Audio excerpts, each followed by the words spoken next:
اخويا وحبيبي في الله، ايا كانت صناعتك بقى وربنا اكرمك واراد ليك الخير انك انت تكون مساعد للناس او خدام للناس في الخير، في الخير ركز في الكلام ده. خد المفاجأة، هتلاقي دايما واحد خمرجي طالع بيتريق عليك، تمام؟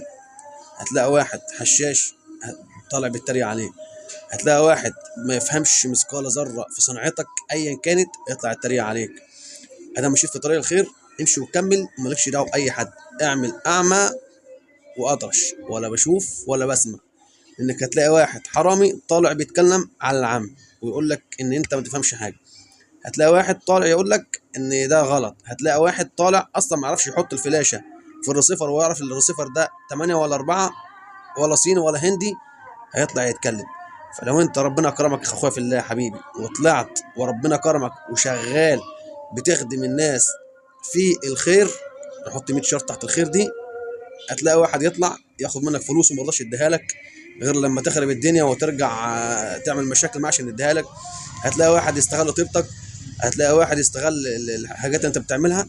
فده كله اعمل فيه ولا بتسمع ولا بتشوف، لان انت هتلاقي فيه تعليقات كتيره جدا عايزين توقفك، هتلاقي شياطين الانس حاطين عليك وعايزين يوقفوك عشان خاطر ما تعملش الخير.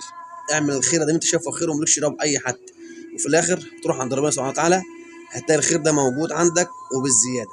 فانا بقول لك يا اخويا وحبيبي في الله، ايا كانت شغلتك، ايا كانت بقى، يعني مش شرط تكون دش او كهرباء او اي حاجه، ايا كانت شغلتك وربنا جعلك خادم للناس في الخير، فتوكل على الله وكمل، وما تلكش دعوه باي تعليق يجي لك سلبي، ما تلكش دعوه بواحد حشاش او خمرجي هيجي يتريق عليك او يتكلم معاك على حاجه ملهاش لازمه، مالكش دعوه بالكلام ده كله، ان انت هتقع. فربنا هنا بقى بيحط لك اختبارات، خلي بالك في الحاجات اللي زي دي.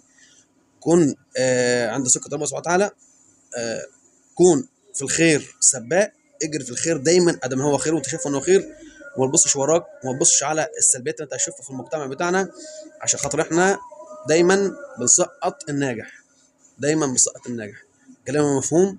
يا رب يكون كلام واضح. وصلى على النبي.